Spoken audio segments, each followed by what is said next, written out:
Hi ಎಲ್ಲರಿಗೂ ನಮಸ್ಕಾರ. ಎಲ್ಲರೂ ಹೇಗಿದ್ದೀರಾ? Welcome back to my YouTube channel. ನಾನಿವತ್ತು ನಿಮಗೆ ಒಂದು ಬಿಸಿಬೇಳೆ ಬಾತ್ ರೆಸಿಪಿನ ಶೇರ್ ಮಾಡ್ತಾ ಇದ್ದೀನಿ. 1 ಕಪ್ಪು ತೊಗರಿಬೇಳೆ, ಹಾಗೆ 1 ಕಪ್ಪು ಅಕ್ಕಿ. ನಾವು ಅಕ್ಕಿ ಎಷ್ಟು ಹಾಕ್ತೀವೋ ತೊಗರಿಬೇಳೆನೂ ಅಷ್ಟೇ ಹಾಕಬೇಕು. ಹಾಗೆ ಎಲ್ಲ ಹೆಚ್ಚಿಟ್ಕೊಂಡಿರೋ ಅಂಥ ವೆಜಿಟೇಬಲ್ಸ್. ನಾನಿಲ್ಲಿ ಆಲೂಗಡ್ಡೆನ ಹಾಕೋದಿಲ್ಲ. ಬೀನ್ಸು, ಕ್ಯಾರೆಟು ಹಾಗೆ ಒಂದು ಮುಳ್ಗಾಯಿ ಹಾಕಿ ನೀಟಾಗಿ ತೊಳ್ಕೊಬೇಕು.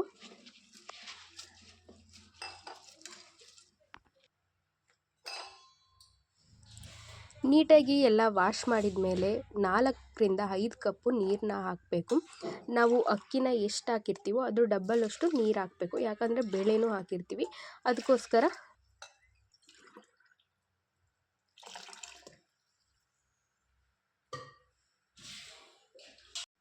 1 ಸ್ಪೂನ್ ಉಪ್ಪು, 1 ಸ್ಪೂನ್ ಅರಿಶಿಣದ ಪುಡಿ ಹಾಕಿ ಒಂದೇ ಒಂದು ವಿಷಲ್ನ ಬರೆಸ್ಕೊಳ್ಳಿ.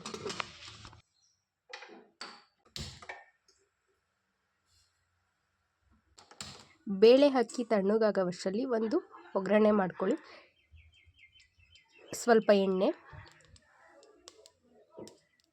1 ಸ್ಪೂನ್ ಸಾಸಿವೆ, 1 ಸ್ಪೂನ್ ಜೀರಿಗೆ, 1-2 ಒಣಮೆಣಸಿನ್ಕಾಯಿ, 1-2 ಈರುಳ್ಳಿ ಎಲ್ಲದನ್ನು ಫ್ರೈ ಮಾಡ್ಕೊಳ್ಳಿ. ಇದು ಚೆನ್ನಾಗಿ ಫ್ರೈ ಆದಮೇಲೆ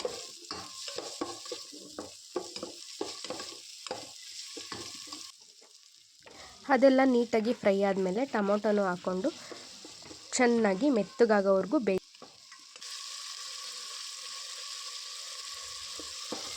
ಆಮೇಲೆ ಸ್ವಲ್ಪ ಉಪ್ಪು ಹಾಕಿ ಇದು ಸ್ವಲ್ಪ ಬೆಂದಾದಮೇಲೆ ಹುಣಸೆಹಣ್ಣಿನ ರಸನ ಹಾಕ್ಕೊಬೇಕು. ನಿಮಗೆ ಹುಳಿ ಜಾಸ್ತಿ ಬೇಕು ಅಂದರೆ ಸ್ವಲ್ಪ ಜಾಸ್ತಿ ಹಾಕ್ಕೊಳ್ಳಿ. ನಾನಿಲ್ಲಿ ಮನೆಯಲ್ಲೇ ಮಾಡಿರೋ ಅಂತಹ ಬಿಸಿಬೇಳೆಬಾತ್ ಪೌಡ್ರನ್ನ 2ರಿಂದ 3 ಸ್ಪೂನಷ್ಟು ಹಾಕ್ಕೊಳ್ತೀನಿ. ನಾನು ಈ ಪೌಡರ್ ರೆಸಿಪಿನ ಯಾವಾಗಲಾದ್ರೂ ಶೇರ್ ಮಾಡ್ತೀನಿ.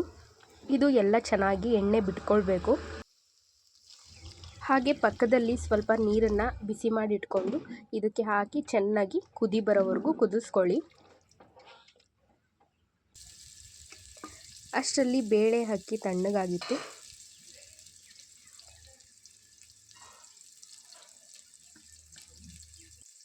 ಬೇಳೆ ಮತ್ತು ಅಕ್ಕಿ ತರಕಾರಿನ ಒಂದೇ ಒಂದು ವಿಷಲ್ ಬರೆಸ್ಕೊಳ್ಳಿ. ಜಾಸ್ತಿ ಬರೆಸ್ಕೊಂಡ್ರೆ ಮೆತ್ತಗಾದಂಗೆ ಆಗುತ್ತೆ, ಅದು ಚೆನ್ನಾಗೋದಿಲ್ಲ ಬಿಸಿಬೇಳೆ ಬಾತ್ಗೆ. ಇಲ್ಲಿ ನೀರು ಸ್ವಲ್ಪ ಕುದ್ದಾದ್ಮೇಲೆ ಬೇಳೆ ಅಕ್ಕಿ ಮಿಶ್ರಣ ಎಲ್ಲ ಹಾಕಿ ನೀಟಾಗಿ ಮಿಕ್ಸ್ ಮಾಡ್ಕೊಳ್ಳಿ. ನಮಗೆ ಇದಕ್ಕೆ ಬಿಸಿಬೇಳೆ ಬಾತ್ಗೆ ಎಷ್ಟು ನೀರು ಹಾಕಿದ್ರೂ ಕರೆಕ್ಟ್ ಆಗೋದಿಲ್ಲ. ಹಾಗಾಗಿ ಬಿಸಿ ನೀರನ್ನ ಕಾಯಿಸಿ ಪಕ್ಕದಲ್ಲಿ ಇಟ್ಕೊಂಡಿರಬೇಕು. ನಮಗೆ ಯಾವ ಹದದಲ್ಲಿ ಬೇಕು ಆ ಹದಕ್ಕೆ ನೀರನ್ನು ಹಾಕ್ಕೊಂಡು ನೀಟಾಗಿ ಮಿಕ್ಸ್ ಮಾಡ್ಕೊಬೇಕು. ಬಿಸಿಬೇಳೆ ಬಾತು ಸ್ವಲ್ಪ ತೆಳ್ಳಗಿದ್ರೇ ಚೆನ್ನಾಗಿರುತ್ತೆ. ತಣ್ಣೀರನ್ನ ಹಾಕೋದ್ರಿಂದ ಬಿಸಿಬೇಳೆ ಬಾತ್ಗೆ ಚೆನ್ನಾಗಿರಲ್ಲ, ಹಾಗಾಗಿ ಬಿಸಿನೀರನ್ನೇ ಹಾಕ್ಕೊಳ್ಳಿ. ಇದೆಲ್ಲ ನೀಟಾಗಿ ಬಿಸಿ ಆದಮೇಲೆ 1 ಸ್ಪೂನ್ ತುಪ್ಪ ಹಾಗೆ ಕಡಲೆಬೀಜ, ಬಾದಾಮು ಎಲ್ಲದನ್ನು ತುಪ್ಪದಲ್ಲಿ ಕರೆದು ಹಾಕ್ತಾಯಿದ್ದೀನಿ. ಕೊಬ್ಬರಿನೂ ಸಣ್ಣದಾಗಿ ಹೆಚ್ಚಿ ಕರೆದು ಹಾಕೋದ್ರಿಂದ ಬಿಸಿಬೇಳೆ ಬಾತ್ಗೆ ತುಂಬ ಚೆನ್ನಾಗಿರುತ್ತೆ. ಕೊಬ್ಬರಿ, ಕಡಲೆಬೀಜ, ಬಾದಾಮ್, ಗೋಡಂಬಿ ಇವೆಲ್ಲ ಇದ್ರೇ ಬಿಸಿಬೇಳೆ ಬಾತ್ ತುಂಬ ಚೆನ್ನಾಗಿರುತ್ತೆ.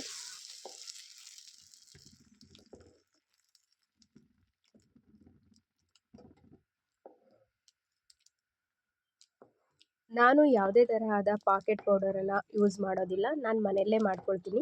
ನಿಮಗೆ ಬೇಕು ಅಂದರೆ ರೆಸಿಪಿನ ಶೇರ್ ಮಾಡ್ತೀನಿ. ಬ್ಯೂಟಿಫುಲ್ ಆದ ಬಿಸಿಬೇಳೆ ಬಾತ್ ರೆಡಿ ಆಯಿತು.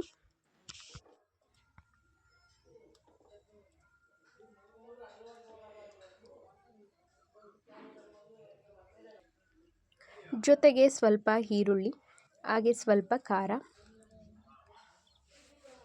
ನೀವು ಒಂದ್ಸಲ ಮಾಡಿ, ತುಂಬ ಚೆನ್ನಾಗಿ ಬರುತ್ತೆ. ತಿಂಡಿ ಎಲ್ಲ ಆದಮೇಲೆ ಸ್ವಲ್ಪ ಹೊತ್ತು ಹಾಗೆ ಕುತ್ಕೋಬೇಕು ಅಂತ ಅನ್ನಿಸ್ತು. ವೆದರು ತುಂಬ ಚೆನ್ನಾಗಿತ್ತು. ಸ್ವಲ್ಪ ಸಣ್ಣಗೆ ಮಳೆ ಬೇರೆ ಬರ್ತಾ ಇತ್ತು. ಅದರಲ್ಲಿ ನಮ್ಮ ಗಿಡದಲ್ಲಿ ಹೂವು ಚೆನ್ನಾಗಿ ಅರಳಿದ್ದು ಅದನ್ನು ನೋಡ್ತಾ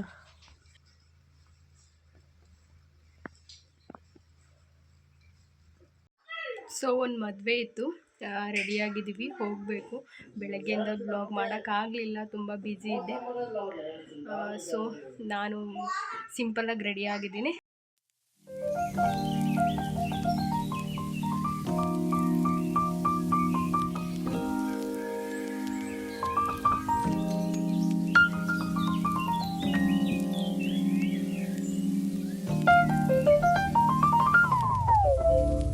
ಇವಾಗ ಹೊರಡಬೇಕು, ಬರ್ತಾರೆ, ಕಾಯ್ತಾ ಇದ್ದೀನಿ.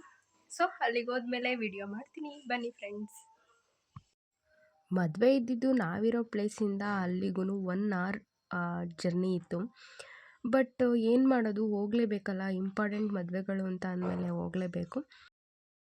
ಹಾಗೆ ಕಡೂರು ಬೀರೂರು ಶಿವಮೊಗ್ಗ ಹೈವೇ ಅಂತೂ ತುಂಬ ಚೆನ್ನಾಗಾಗಿದೆ. ಇವಾಗೆಲ್ಲ ಹೊಸ್ದಾಗಿ ರೋಡ್ ಮಾಡಿದ್ದಾರೆ. ರೋಡ್ ಅಂತೂ ತುಂಬ ಚೆನ್ನಾಗಿತ್ತು, ಹೋಗಿದ್ದೇ ಗೊತ್ತಾಗಲಿಲ್ಲ. ಫೈನಲಿ ಚೌಟ್ರಿಗೂ ಎಂಟ್ರಿ ಕೊಟ್ಟಾಯಿತು. ಸ್ಟೇಜ್ ಮೇಲೆ ಹೋಗೋಣ ಅಂತ ಹೋದ್ವಿ. ತುಂಬ ಜನ ಇದ್ದರು. ಆ ಗ್ಯಾಪಲ್ಲೇ ವೀಡಿಯೋ ಮಾಡ್ಕೊಳ್ತಾ ಇದ್ದೆ. ಅದಕ್ಕೆ ಎಲ್ಲ ನಗ್ತಾಯಿದ್ರು, ಇಲ್ಲೂ ಬಿಡಲ್ವಲ್ಲ ವೀಡಿಯೋ ಮಾಡೋದು ಅಂತ. ಅದಕ್ಕೆ ಹೇಳ್ತಾ ಇದ್ದೆ, ನನ್ನ ಕೆಲಸನೇ ಅದಲ್ವ ಇವಾಗ ಅಂತ. ಅದಕ್ಕೆ ಎಲ್ಲ ನಗ್ತಾಯಿದ್ರು. ಹಾಗೆ ಇದೊಂದು ಬೇಜಾರದ ಕೆಲಸ, ಅಲ್ಲಿ ನಿಂತ್ಕೊಂಡು ಕಾಯೋದಿದೆಯಲ್ಲ, ಅವಾಗೆಲ್ಲ ಹಿಂದೆ ಬರೆಯೋರು, ಮುಯ್ಪಟ್ಟಿ ಬರೆಯೋರು. ಬಟ್ ಇವಾಗೆಲ್ಲ ಅದೆಲ್ಲ ಹೋಗ್ಬಿಟ್ಟಿದೆ. ಕಂಪಲ್ಸರಿ ಸ್ಟೇಜ್ ಮೇಲೆ ಹೋಗಲೇಬೇಕು, ಫೋಟೋ ತೆಗೆಸ್ಕೊಳ್ಳೇಬೇಕು. ನನಗಂತೂ ಆಗೋದೇ ಇಲ್ಲ. ಎಷ್ಟೊತ್ತಿಗೆ ಜಾಗ ಖಾಲಿ ಮಾಡ್ತೀವಿ ಇಲ್ಲಿ ಅಂತ ಅನ್ನಿಸ್ತಿರುತ್ತೆ. ಅಲ್ಲಾದರೂ ಕುತ್ಕೊಂಡು ಒಂದು ಕಡೆ ಕುತ್ಕೊಂಡು ನೋಡ್ಬೋದು, ಬಟ್ ಅಲ್ಲೆಲ್ಲ ಹೋಗಿ ನಿಂತ್ಕೊಳ್ಳೋದು ಅಂದರೆ ಬೇಜಾರು ಅನಿಸುತ್ತೆ. ಬಟ್ ಏನು ಮಾಡೋದು, ಎಲ್ಲ ನಿಂತ್ಕೊಳ್ಳೇಬೇಕಲ್ವ, ಕಾಯಲೇಬೇಕು, ಕೊಡಲೇಬೇಕು, ವಿಶ್ ಮಾಡಲೇಬೇಕು. ಹಾಗೇ ಒಂದು 10-15 ನಿಮಿಷ ನಿಂತ್ಕೊಂಡ್ವಿ ಅಲ್ಲಿವರೆಗೂ ಫ್ರೀ ಇರಲೇ ಇಲ್ಲ. ತುಂಬ ಜನ ಬಂದಿದ್ದರು, ಹಾಗಾಗಿ ರಶ್ ಇತ್ತು. ಎಲ್ಲ 1 ಗಂಟೆಗೆಲ್ಲ ಮಲ್ಕೊಬಿಟ್ಟಿದ್ರು. ಎಲ್ಲ ಹಿಂಗಾಗಿದ್ದಾವೆ ನೋಡಿ ಮಲ್ಕೊಂಡು. ನನ್ನ ಮಗ ಅಂತೂ 1 ಗಂಟೆ ಆರಾಮಾಗಿ ನಿದ್ದೆ ಮಾಡ್ದ. ಹಾಗೆ ಪ್ರೆಸೆಂಟೇಷನ್ ಎಲ್ಲ ಕೊಟ್ಟು, ಹಾಗೆ ಫೋಟೋನೂ ತೆಗೆಸ್ಕೊಂಡು ಊಟಕ್ಕೆ ಹೊರಟ್ವಿ. ಒಳ್ಳೆ ಬಾಳೆದೆಲೆ, ನೀರು, ಹಾಗೆ ಕೋಸಂಬರಿ, ಉಪ್ಪಿನಕಾಯಿ, ಪಲ್ಯ, ಸ್ವೀಟು, ಹಪ್ಪಳ, ಸ್ಪೆಷಲ್ಲಾಗಿ ಹೆಣ್ಗಾಯಿ ಮತ್ತು ಜೋಳದ ರೊಟ್ಟಿ ಮಾಡಿದರು. ಅನ್ನ, ರಸಮ್ಮು, ಮಜ್ಜಿಗೆ. ಊಟ ಮಾತ್ರ ತುಂಬ ಚೆನ್ನಾಗಿತ್ತು. ತುಂಬ ಸಿಂಪಲ್ಲಾಗಿತ್ತು, ಯಾವುದೇ ವೇಸ್ಟ್ ಕೂಡ ಆಗಲಿಲ್ಲ. ಅಷ್ಟು ನೀಟಾಗಿ ಊಟನ ಮಾಡಿಸಿದ್ರು. ಊಟ ತುಂಬ ಇಷ್ಟ ಆಯಿತು. ಅದಾದಮೇಲೆ ಎಲ್ಲ ಅಲ್ಲಿ ಕೃಷ್ಣಂದೆಲ್ಲ ಸ್ಟ್ಯಾಚು ಇಟ್ಟಿದ್ರು. ಹಾಗೆ ಪಾಪಂದು 1-2 ಫೋಟೋ ಎಲ್ಲ ತಗೊಂಡು ಸ್ವಲ್ಪ ಹೊತ್ತು ಹುಡುಗ ಹುಡುಗಿನ ನೋಡಿ ನಾವು ಹೋಗಿದ್ದು ಬೀರೂರಿಗೆ. ಹಾಗಾಗಿ ಬೀರೂರಿಗೆ ಬಾಯ್ ಹೇಳಿ ವಿಡಿಯೋನ ಎಂಡ್ ಮಾಡ್ತಾಯಿದ್ದೀನಿ. Bye friends.